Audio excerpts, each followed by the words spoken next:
Just a quick warning, this podcast series contains discussions about crime, trauma, sexual abuse, drug use and suicide. Listener discretion is advised.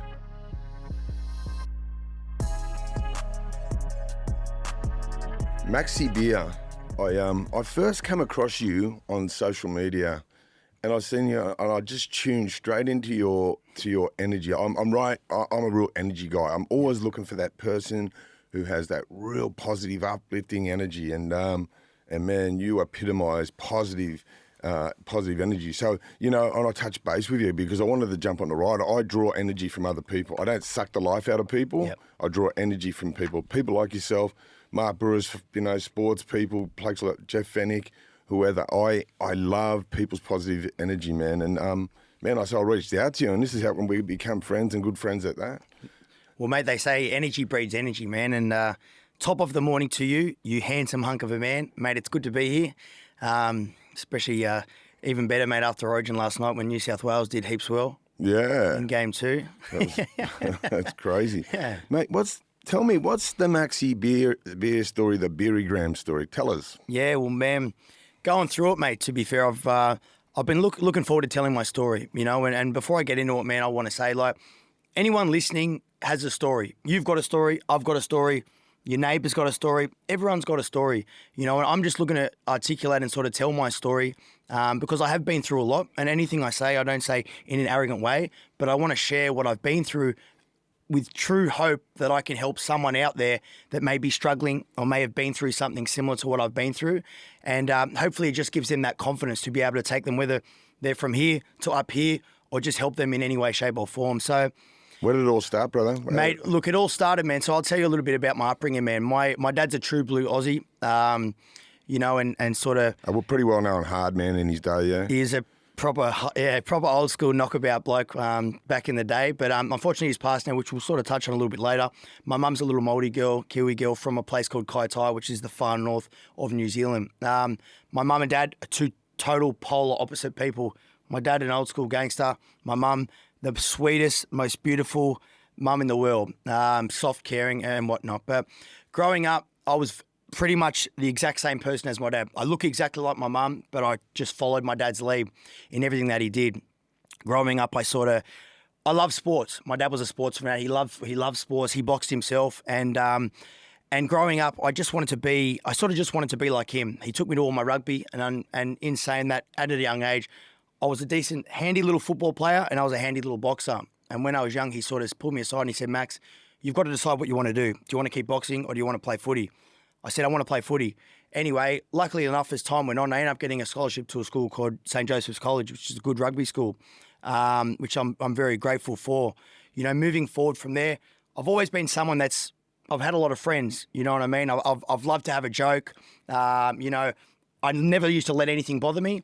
I went through school, and as I left school, things sort of turned a little bbit for me. I ended up playing first grade. But the thing was, I sort of got caught up in that colourful lifestyle where growing up, I wanted to, and I don't say this, and this is something that I don't condone as well, but it's part of my journey. I wanted to be that tough guy, or I wanted to be that popular guy. I wanted to be known for sort of being whatever, where, look, long story short, it got me nowhere. And then I hit a rock bottom, and I'll tell you where I hit my rock bottom. Growing up, I never knew how to communicate. I never knew how to open up. I never knew how to talk. I've always had a lot of friends, and what would happen is my friends, I would encourage them to come to me. You got a problem? I would look for my mates' problems to help them. My nature is very, very caring, and I love to help people. A few years ago, about 6 years ago or so, mate, my time frame's off maybe a little bit due to this COVID, mate, but I think we've been in that vortex. But my roommate, my best friend, my 5'8", he committed suicide. From that moment in my life, my whole world spiraled. I actually learned a lot about myself because at that stage in my life, I knew nothing about mental health. I never had really been through sort of my own struggles. And that was the first big struggle that I went through. Everyone would ask me, are you sweet, Barry? Are you sweet? I said, yeah, I'm sweet, which I wasn't. Within a matter of years, my dad got cancer. My girlfriend at the time got cancer. My auntie died in my arms, purely in my arms. I get goosebumps talking about it. And then rolling on from there, my dad passed away. My girlfriend's got cancer. And I never healed because when someone passes away, you need to grieve, you need to open up, you need to bottle up. I never did any of this. I isolated myself. And all I did, my escape, for if you had asked me, Max, Beery, are you sweet? I'd say I'm sweet, bruh, which a lot of us blokes do. I said, I'm sweet, bruh. I was fucking far from sweet. I isolated myself, and instead of going out, drinking, taking drugs, which don't get me wrong, I've had a bender or two in my time, as most of us have, but my escape was gambling. I didn't want to speak to anyone. All I wanted to do was escape and gamble, and that's what I did. When my dad passed away, my girlfriend was going through really, really bad cancer, and in a space of a couple months, my mum, without getting into it too much, out of respect for her, she wasn't 100% well at all, and that completely broke me. I was down and out. I had some people reach out to me, some of my best friends, and they said, Max, they said, we've got a place for you to go. They said, it's only going to help you.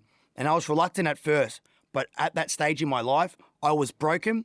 I didn't want to kill myself, Russell, but I didn't want to be here anymore. I didn't care what happened to me. I was self-sabotaging, isolating, and just running myself through the ground. I went to a rehab. It's an Indigenous rehab out in the Central Coast. It's called the Glen. Shout out to the Glen. And the thing was I didn't go there for my drugs or alcohol, but I went there for my gambling. And what that taught me to do for myself was just to be able to learn to open up, sit around a group of blokes, cry, speak to a counsellor, learn to live, make your bed, self-love again, go to the gym. From there, my whole life started to turn around in a positive way. Because instead of, for a long time, investing all my energy to my dad, my girlfriend, my mum, all my other friends, which you know me, I would give someone the shirt off my back. You know what I mean? I don't have much money to my name, but I'd give someone my last dollar if I had it. But that was what my problem was. I cared for everyone else. I stopped caring about myself. And then taking that time to go to rehab, self-loving, self-caring again, was the best thing that I've ever done. How important is communication in all of this? Communication is key, because if I didn't learn to communicate, I've always been a good talker, Russell, but I never knew how to communicate.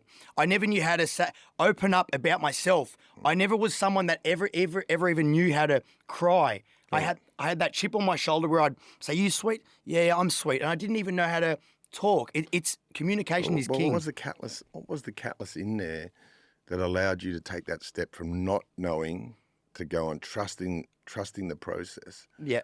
Well, I was around like-minded people. Yeah. I was in a rehab where people wanted to do better. People wanted to get better. Where instead of maybe being at a group of table with 10 blokes and me being the only one that might have a problem, so I say, but realistically, all 10 people would have a problem, but just no one talks about it. I was surrounded by like-minded men that were in the same boat as I am, that we learned, I learned from people that when I first got there had been there much longer than me, to open up, to share your vulnerability, that there's no problem whatsoever in sharing your story, that it's okay to cry. If you're struggling, how you doing, mate? Man, not sweet. Mate, today I'm a bit stressed. This is what's going on. Learning to do that. And that's when my communication started growing. Amazing. And that authenticity and that and trusting people, just trusting people, you know what I mean? How important is that to trust someone? In trusting people, the biggest thing that I find is people say, "Oh, they don't care. They don't care." The truth is, Russell, not everyone does care when you want to tell someone something or what's going on or whatnot. But you find a like-minded people, maybe someone that's been through the same journey as you or someone that actually cares about you. You've got to have that trust, because without being able to vent and communicate and talk, mate, you'll stay where you are. You can never improve from there. So you've got to have that trust, and whether it be someone that's been through what you've been through or, someone that you love, your mum, your dad, your brother, your best friend, whoever that may be. What advice would you give to someone right now that's at rock bottom? Rock bottom this is the truth. You will stay at rock bottom until you learn to reach out for help, okay? I want to give you a metaphor. Now, when you wash your hands, Russell, you don't wash your hands like this with one hand, okay? The example I give is when you wash your hands with two hands so you can do a good job. So what I'm saying is anyone that's at rock bottom, don't fight yourself and think, I can get out of this. I can. The truth is, you can't, all right? You might be able to improve, but you'll never be able to get yourself out from it. You're not a weirdo that sits there and goes to the cubicle and washes your hand with one hand. When you wash your hands like that so you can do a proper job. When you need to get better and you're at rock bottom, reach out for help and get that second hand together, and do it properly, Yeah. What about you've talked about in so far, you went through a grieving process when you were losing your father, and mate, how do people deal with grief? Well, the truth with grief, mate, is I'll tell you something. When I first lost my best mate, he was my 5'8". He committed suicide. He never even just came home and I couldn't even go to my house. People would say to me, he committed suicide. I said, no, he didn't. No, he didn't. I refused to let anyone tell me that he committed suicide. At that stage in my life, I knew nothing about mental health. And the truth is, to anyone that is losing someone or has lost someone or whatever it may be, we're all going to be brown bread one day. We're all going to die.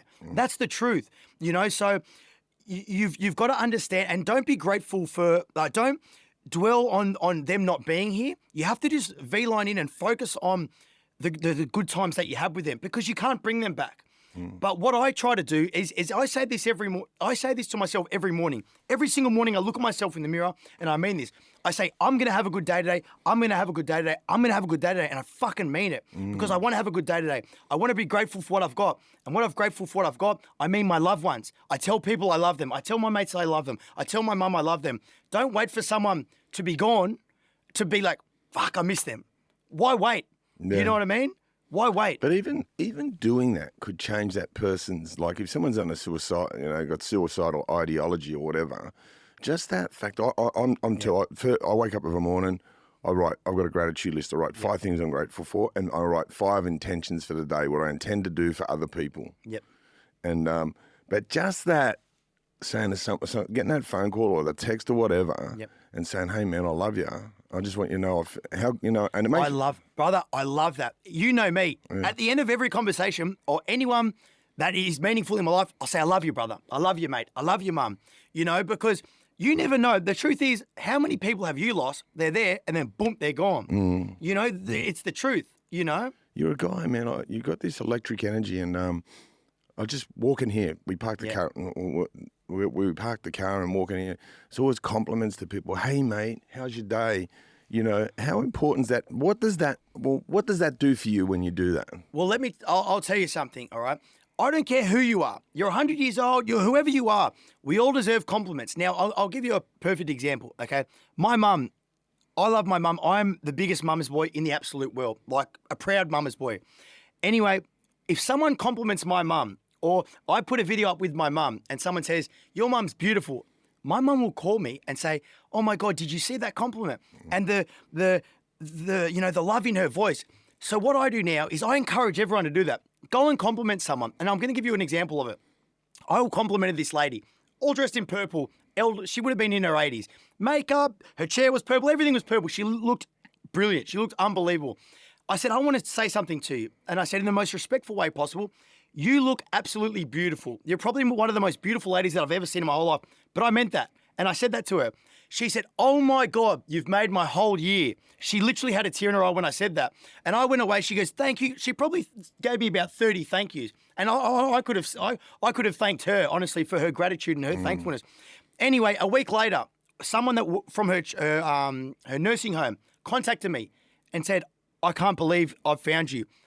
She's been talking about this compliment for the whole week. We want to thank you as a whole for the compliments that you gave her. You've absolutely changed her mindset, and she's literally walking around with a spring in her step. I reckon we should encourage, imagine that if everyone, how you got the White Ribbon Day, the world give 5 compliments out a day. Imagine that the energy that changes in the world if everyone done that in one day. Well, mate, it's the best. Like, you think of it, man. I don't care how good looking you are, how much of a good sportsman you are. If you say to a good sportsman, geez, you're a good boxer, they must say, yeah, thanks, mate. But in their head, they acknowledge that. Or you say to a beautiful girl, you are beautiful. You know, they might just snob it off, but realistically, any compliments you get, think about it. It makes yourself feel better. I encourage anyone to go out there, compliment someone. Not all the time will you be able to know how much that compliment's actually meant to someone, but I guarantee you do it enough, it'll get back to you, the compliments that you give out. And once you feel that feeling and the gratefulness from that person, you'll be obsessed with doing it, and I truly, truly am. I think I have obsessive-compulsive complimenting disorder, and I'm proud of it. Man, I want to touch on a few things, all right? Some mental health questions. How do you deal with anxiety? I deal with anxiety. Look, as I was saying, I really struggled with anxiety after I lost my dad, after I lost my best friend, through that whole stage. And the thing is, this is how which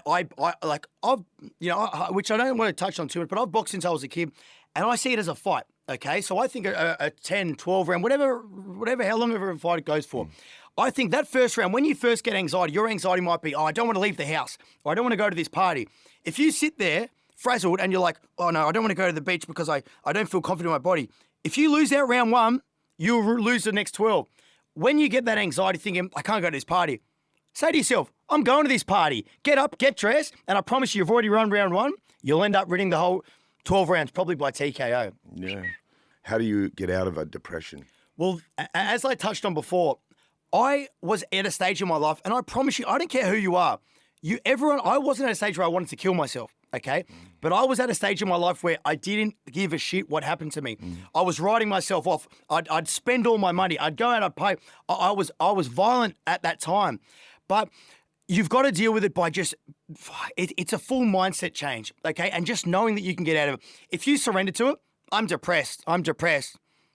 By saying that to yourself, you're losing the battle. You say to yourself, I'm all right. Start self-loving. Look after yourself. Take care of yourself. You can get out of it.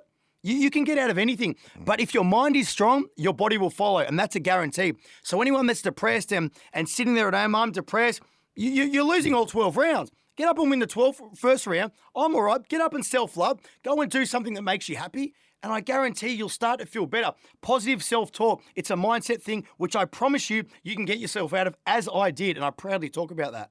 Yeah, you did. You've climbed a big mountain, Maxie. I congratulate you on that, brother. And a lot of your social media stuff's about this mental health stuff, and you are a real good, true ambassador for how to climb out of the hole. You know, you're a really good, an inspirational man. I put heaps of people on you. I go, mate, you want to lift first thing in the morning? Like I do. I'll tell you, there's a couple of go-tos, you know. I mean, you're on your social media, what's Max posted? I'll go there, have a look, and it's always you're giving someone a compliment, someone smiling, walking down the road and cheering. Good morning, you beautiful hunk of a man. You handsome hunk of a man. I love it, mate. Well, you know the thing is, I say, Russell, bro, smiling is free therapy. Yeah. It is, man.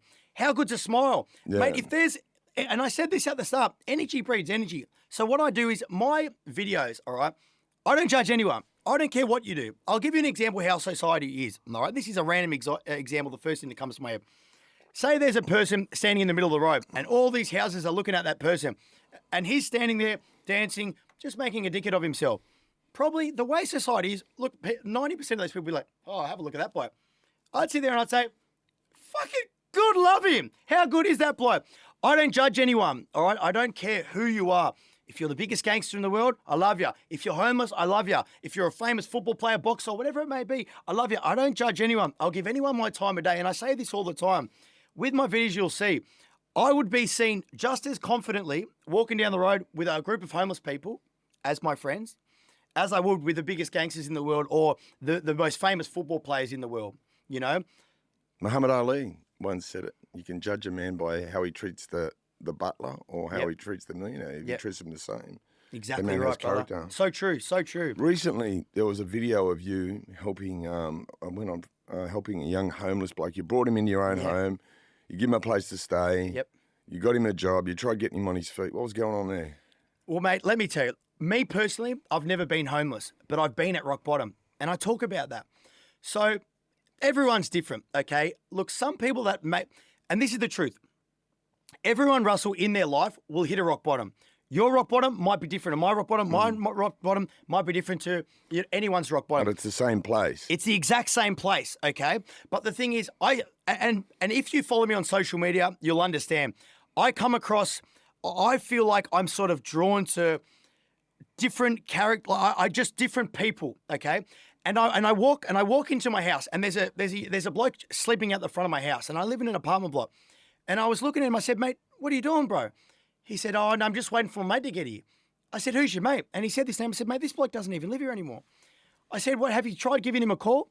He said, mate, I don't have a phone. I said, bro, why don't you have a phone? He goes, I'm homeless. I said, how old are you, brother? He goes, I'm 20. My heart dropped. I had Chinese in my hand, all right, which I just came back from. I said, have you eaten? He goes, I probably haven't eaten in a day or two. I said, have this Chinese. We sat there, we started talking. He just opened up and just sort of spilled his beans. He'd been in and out of foster care. He just struggled himself with mental health. And I said, you know what, brother? I said, brother, stay at my place, all right? And people said to me, mate, you're mad. And I said, and I'll say, you know what? They said, mate, what if he was a serial killer? What not? I said, well, I'd be brown bread, wouldn't I? I said, but you know what? I don't give a shit. I was happy to help him. Long story short, I actually took him in for about a 2-week period. I clothed him, fed him, pretty much turned his whole life around. He's not staying with me anymore. I get asked this question absolutely all the time. But the thing is, I'm not his father. You know, you can take a horse to water in life, but you can't make it drink. I did everything absolutely I could. I got him a job and sort of set him up. But at the end of the day, he can't live with me forever. Because going back to what I said, you have to put yourself first and focus on yourself, you know? That's it's really good of him, Max. I really appreciate it. And through your connections that you were able to get him a job, you were able to get him some clothes, you were able to get him some assistance, and people are going to back you all day. You know, people really, you're so engaging. You're so engaging, Max, and that's a process, man. And where did you pick up those skills? Well, man, like I said, bro, and I confidently, this is the way I speak about this. I'm so passionate about it, Russell, because I was down and out. I was so down and out. And I didn't, like I said, I didn't want to kill myself, but I didn't want to be here anymore. I had been from being up here, the top of the line of playing sport, the top of the line of whatever I was doing, to being down here. And now I'm so passionate about it because every day it's just my gratefulness, man, just to be here. You know what I mean? Because the way life works, mate, you could be brown bread tomorrow. I could be, you could be, we all could be. So I just make the most of absolutely every opportunity that I've got in this life now, bro. Amazing. That's so good. Mate, what sort of advice would you give to the young ones that, you know, young people that were, what advice would you give to a 15-year-old Max Beer right now? Bro, mate, you asking me that question, I truly got goosebumps on my arm because this is something I'm so passionate about as well, all right?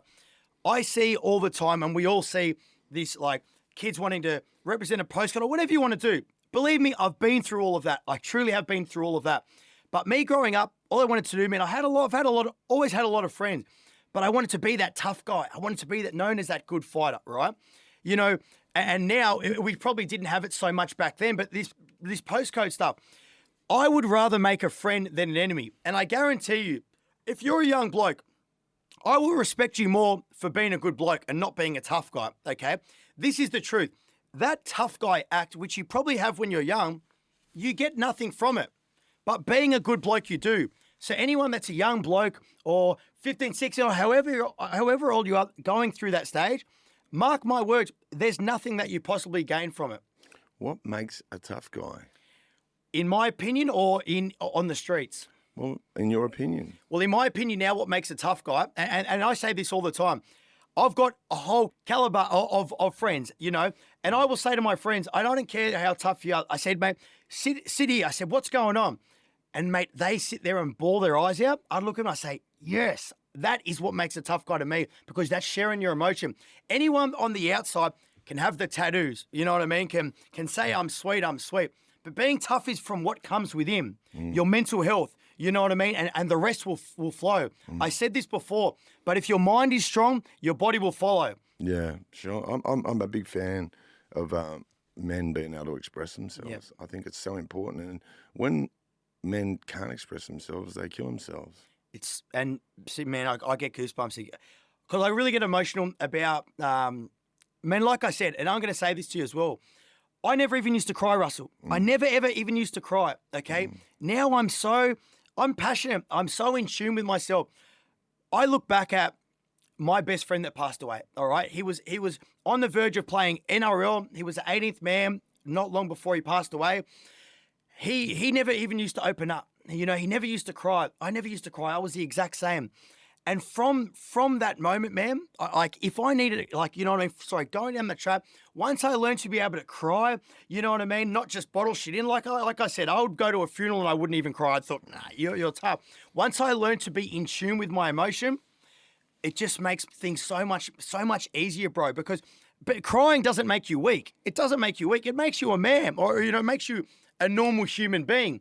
The more if you're upset or you're sad and I ask you, you sweet, and you sit there, I'm sweet, or you walk to the bathroom and you do your crying there, you will gain nothing from that. You will come back, same thing will happen again, and then you go and cry there.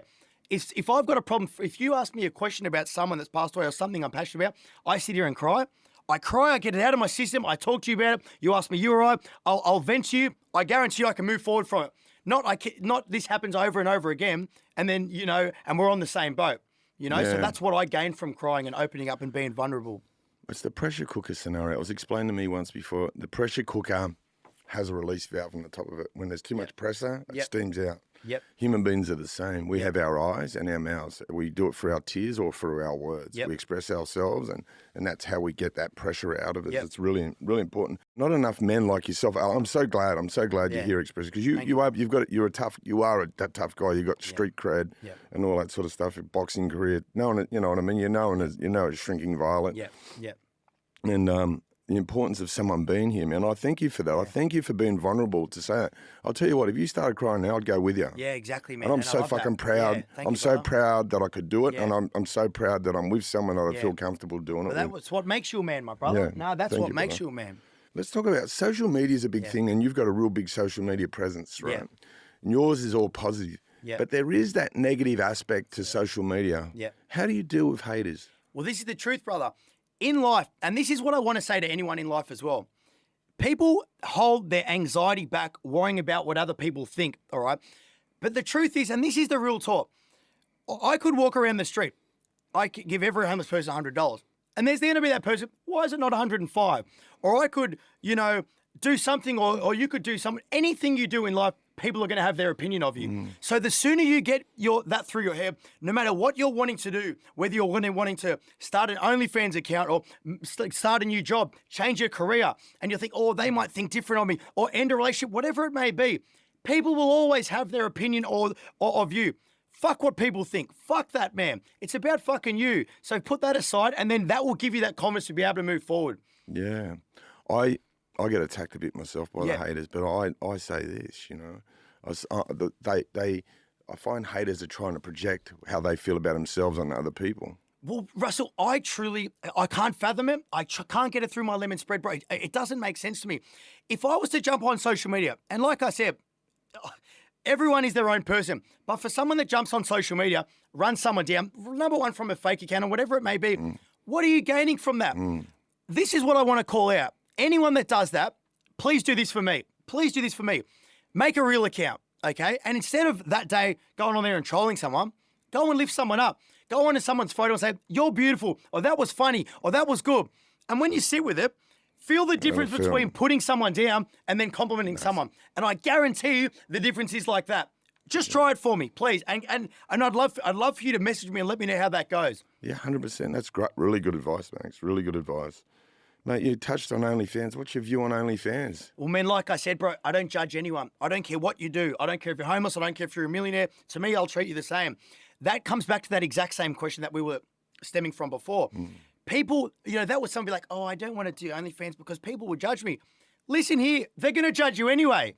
Go and do it. Don't let that fear hold you back from you worrying about what everyone thinks. Don't let that fear, because that will just stop you. Because like I said, whether you do it or you don't do it, people are going to have that an opinion of you anyway. So I said, get up. If that's what you want to do, fucking go and do it. And I fucking commend you for that. Same. Conquering your fears. And often, and not always, but often that can be an expression of that person's sexuality and then embracing their sexuality. And if it works for you, if it don't do it. Yeah, 100%. If it does, embrace it. 100%. Because like I said, no matter what you do, people are always going to have an opinion of you. So just do you.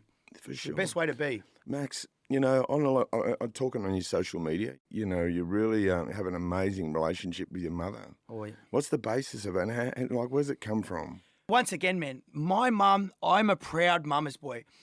My mum was very sick, and I commend her for it. She's a soldier. She's fine now, and anyway, through thick and thin, my mum has been there for me, through thick and thin.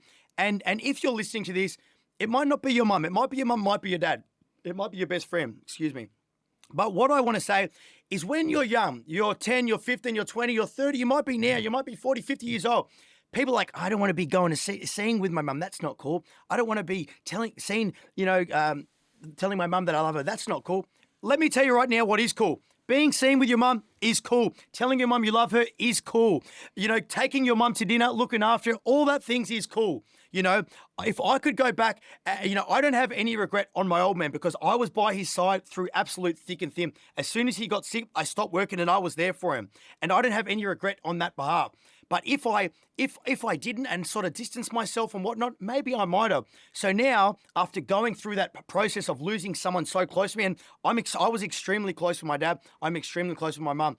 I embrace and I am grateful for absolutely every single day. She's been there for me. She's my rock. Like I said, I'm a proud mama's boy, and more people should be. They brought us into this world. Yeah. I'm one of those people who have that regret that I never told my mum I love her enough. What is the importance of telling people how you feel about them? Well, this is the thing, and this is something that I want to encourage absolutely anyone that's watching this right now. You hear it at funerals. After the funeral, people will go, "Oh, they were such the best bloke," or "Oh, they were so cool," or tell all these good stories. Don't wait for someone to be brown bread, to be dead, to then tell them how much you love them. Go and tell them now. Be grateful what you've got now rather than when it's too late. 100%. Couldn't said it better myself. Yeah.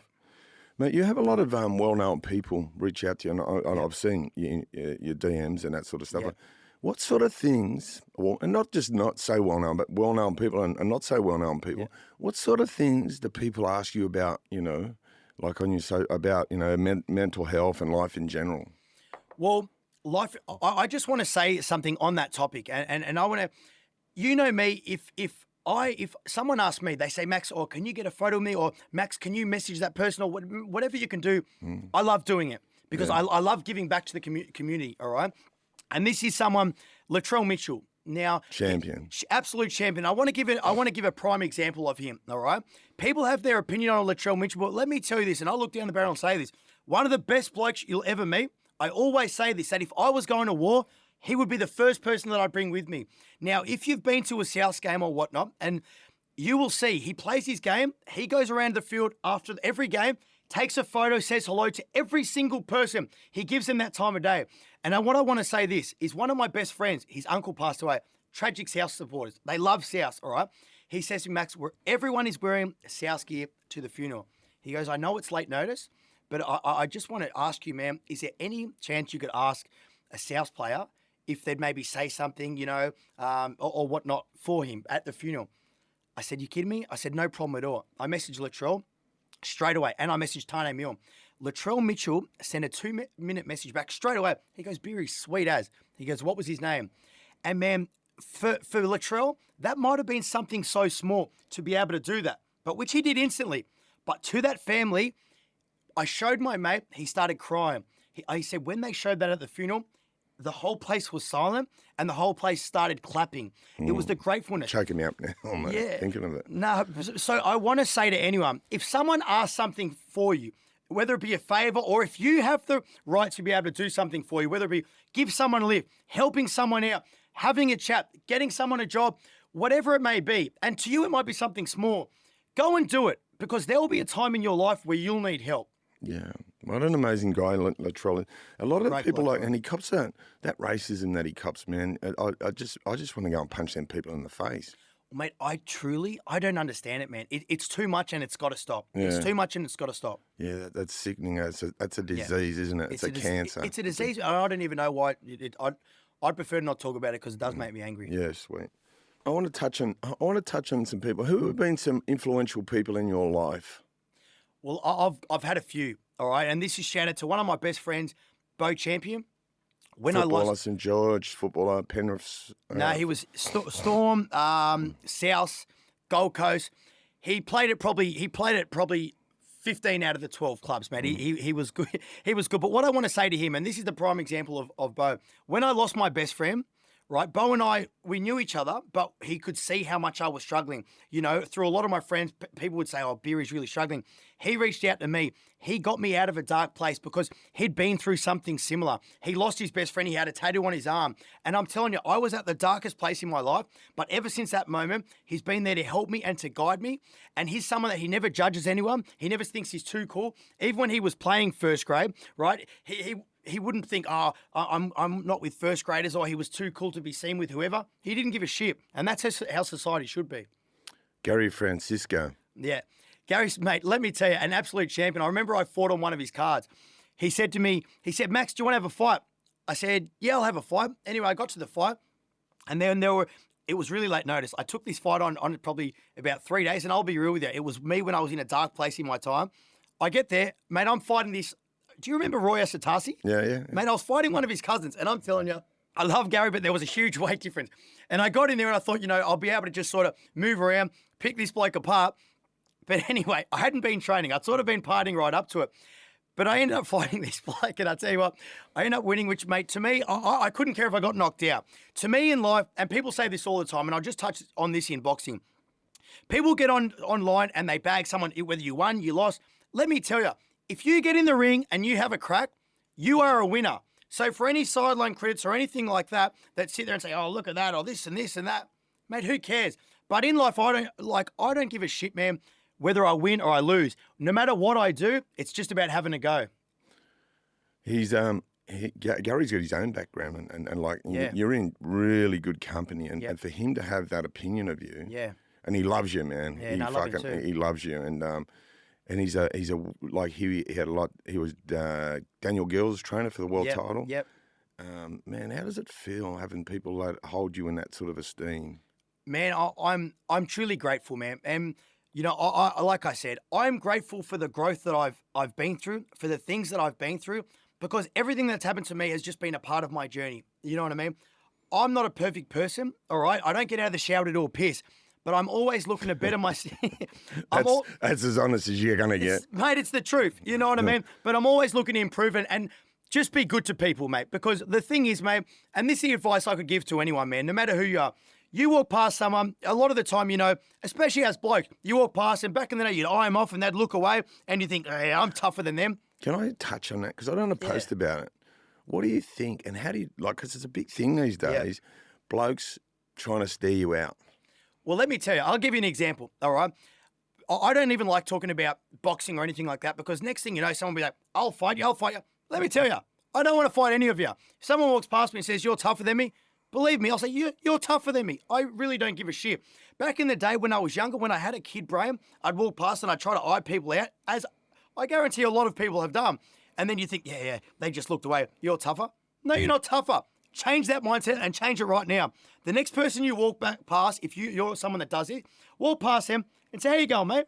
I guarantee they'll say, how you going, mate? You walk off, fucking with that buzz in your step. Not like, I'm a tough guy. So that's how you do it, Max, when they try to steer you out. G'day, brother. I just say g'day to him, mate. I'm that at peace with myself. I'm not, like I said, if someone goes, oh, I'd bash you. I say, good on you, man. What does that make you? A better bloke than me? You know what I mean? It doesn't bother me. Yeah, you can say what you want because I'm at peace in myself. Being a tough guy to me means nothing anymore. Being tough up here and working on this up here is everything to me. Max, we've got problems with the youth crime in Alice Springs, and what's the answer? Role models, people reaching out, people that have been through something, whether it be like yourself, you tell your story, you've made mistakes, but you talk about it. You say that if you could go through all that, how much you would change or do differently. If you're a kid, young kid watching this now, watching me, watching Russell, or watching anyone that's been through something, take from them now before it's then too late. You've made your mistakes and then it's too late.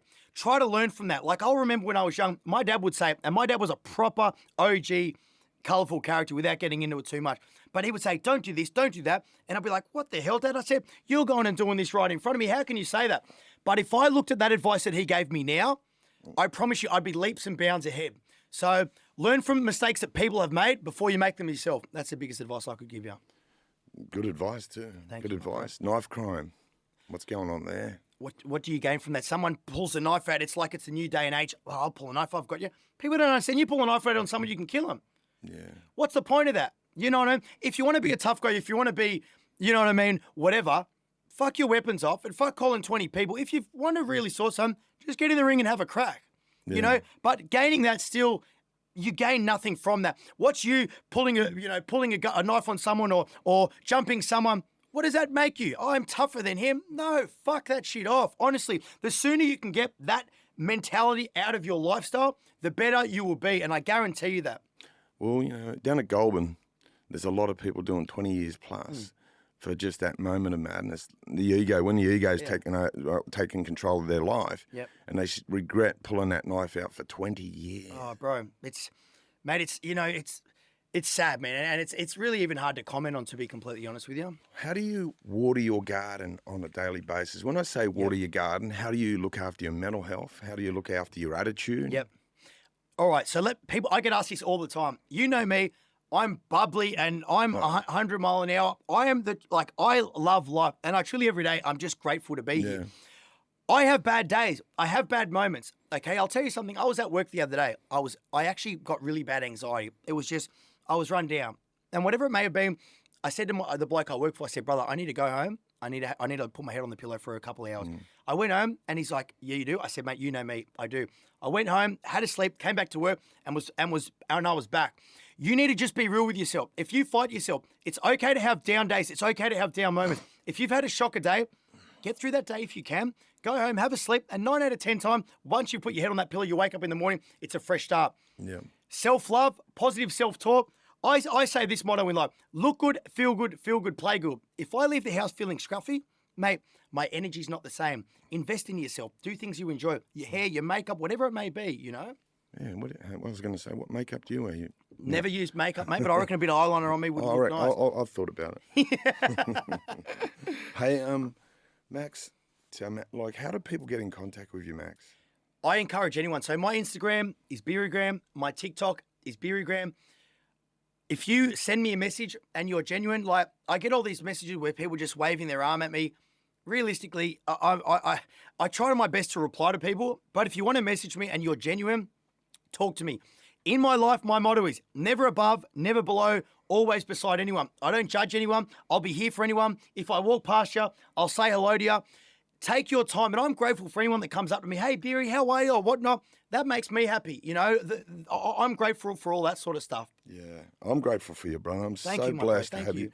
I'm honestly, Maxie, I can't express to you enough. I'm so blessed that you're in my life today. Thank you, my brother. You're such an asset and you're such an investment. Thank you you. really are, man. And I encourage anyone, if you've got if you're going through a tough time at the moment, or you've got a family member or a friend or whatever, I cannot recommend them enough. Give him a follow, Beerygram, Instagram and TikTok. I appreciate it. I want to say one thing which I've got in the works at the moment, all right? Around men's mental health, we've got this stigma, you know, as I touched on before, you know, don't cry, don't open up. Now, I'm going to start a group, and this is just not like a professional group or anything like that. It's just a bunch of blokes. I don't care how old you are. We're going to go for a coffee. We'll go for a walk. We'll all sit down, and you just talk about your stress, because this is where you learn to do it. You might talk about your stress. It just might be you've lost your dog, or you've just gone through a breakup. Your mum's passed away. And then other people might be there, and they'll share their story. As blokes, you want to sit there, you cry, a room of no judgment, which won't be a room. We'll go for a walk down the beach or whatever it may be, and learn to open up. Because the more us as a community, we learn to be able to do that, I guarantee the better everyone's mental health, and this is spoke about more often, will be. If you see someone that's ever struggling, don't wait for them to say, oh, fuck, I'm struggling. If I see someone struggling, I'll say, I don't ask someone when I ask you, how you going? How you going, mate? I do ask that. But when I genuinely ask you, mate, how are you going? I want to know how you're going. And tell me how you're going. The sooner you learn to be able to do that, the more at peace with yourself and the better your mental health will be. My word on that. All right. There's a few I want to ask you about. What's the importance of authenticity? Just be real to yourself. Like I said before, everyone will judge you no matter what you do. You've just got to be yourself. You know, you're born in this world not to be someone else, not to copy someone, not to be like someone else. You're born as your own individual. So just be you. Don't do what makes other people happy. Do whatever the fuck makes you happy. And that's when you'll be at peace within yourself. What do people get from being vulnerable? You get realness. And you just get self-love. You understand yourself more. You're in tune with you're more in tune with your emotions. How do people trust others? Well, the thing is, the truth is, you probably can't trust everyone, but learn to find someone that you can trust. As I said, someone that's been through a similar journey, or your mum, your dad, your best friend, someone that you know would do for you. I judge a friendship on this. Would they do for me what I do for them? If I answer that question, I say, yeah, they're a friend. If I think, oh, maybe they wouldn't, no matter who they are, they're probably not as good a friend as you think they are. What do you look for in a hero? A hero? A hero or someone you admire? Realness, loyalty, honesty, someone that does not change no matter who they're around. Like, I'll give you an example. You know, there's some people, right? They'll be in the room with, say, 10 gangsters, all right? And then just say a so-called nerd walks in the room. There's that, probably 90% of people would say, oh, you know what I mean? They'd turn their back on him. I respect that person that's in the room, say, What are you doing, Johnny? Come here, come have a seat. Not worrying about what anyone thinks. That's the realness. Yeah, I love that. I love authenticity is sexy. Yeah. It really is. When you just see someone that's in their authentic flow, 100%. they're just being them and their Yep. life's rolling on, Yep. man. That's what I found in you. That's Yep. what I found in you. I found this charismatic authenticity. Yeah. You're just real, man. Got to be real. Well, like I said, I'm not born here to be anyone else. I'm just myself. If you like me, I love that. If you don't, believe me, I'm not going to lose any sleep over it. I'm just being myself. And I say this on social media. There's all different lanes. People want to do this. People want to do that. They want to, give people shit, whatever it may be. I don't care. I don't judge up. That's not my lane. My lane's over here, and it's a positive lane. And if you're a positive person, you like lifting each other's up, you like smiling, you like laughing, get over here. Yeah. Get in my car. We'll go down the positive lane together. I'm all about that. Jump on this bus. 100%. Maxi Beer, it's been a pleasure having you here. Thank you How's so that? much. That's rhyming slang, isn't it? Bro, it was unbelievable, my brother. Mate, honestly, Max, you're dead set. Anyone that wants to be lifted, and Max don't mind, you can jump on his shoulders, he'll carry you. 100%. So jump on, give him a follow. Beerygram on Insta. Grateful. And Beerygram on TikTok. Everything you want. Just remember, my people. Thank you, my brother. I love you. Love you too, my Thank brother. you for having me, my man. Thank Appreciate you. it. Thanks, guys.